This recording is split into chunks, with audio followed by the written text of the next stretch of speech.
Accident కేసులో నేను driver side వాదించినందుకు అందరూ నన్ను తప్పుగా అనుకున్నారు. ఆ కేసులో ఎంతసేపు డ్రైవర్ యాక్సిడెంట్ చేశాడు, మనిషి చనిపోయాడు అంటున్నారు తప్ప అసలు చనిపోయిన మనిషి ఆ టైంలో అక్కడ ఎందుకున్నాడు అని ఎవరూ క్వశ్చన్ చేయలేదు. ఎందుకు తేజ?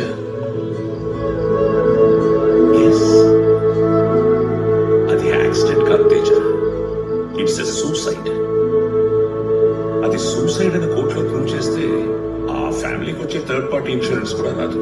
ఆ ఒక్క లారీని ఫైనాన్స్ లో కొనుక్కున్న ఓనర్ కమ్ డ్రైవర్ కాంపన్సేషన్ కూడా కట్టలేదు. అందుకే ఆ కేసును కోర్టులో సెటిల్ చేయకుండా వాదించాల్సి వచ్చింది. కానీ ఆ కేసులో నేను అడిగే ప్రశ్న అడుగు నువ్వు ముందే గెస్ చేసావని తెలిసినప్పుడు ముచ్చటేసింది. నువ్వు తెలివైన వాడివి తేజ. తెలివైన వాడు ఇన్స్టెంట్ డిసిషన్స్ తీసుకుంటే చాలా ప్రమాదం. నేను అడిగిన ట్రాలీ థియరీ కూడా ఇదే.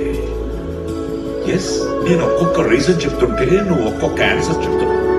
అయితే ఒక్కడిని చంపేస్తానంటున్నావు, లేకపోతే ఐదుగురిని చంపేస్తానంటున్నావు. గాని ఆ ఒక్కడు గాని ఆ ఐదుగురు గాని అసలు రైల్వే ట్రాక్ దగ్గర ఎందుకున్నారు అని అడగలేదు Teja.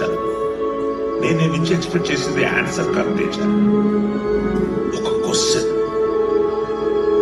Blackout is always about questioning Teja. Law profession లో ఇది రైట్ అది రాంగ్ అని డిసైడ్ చేసే ముందు అసలు డిసైడ్ చేయాల్సిన పరిస్థితి ఎందుకు వచ్చింది అక్కడ మొదలెట్టాలి లాయర్ అనేవాడు. Not with this instant.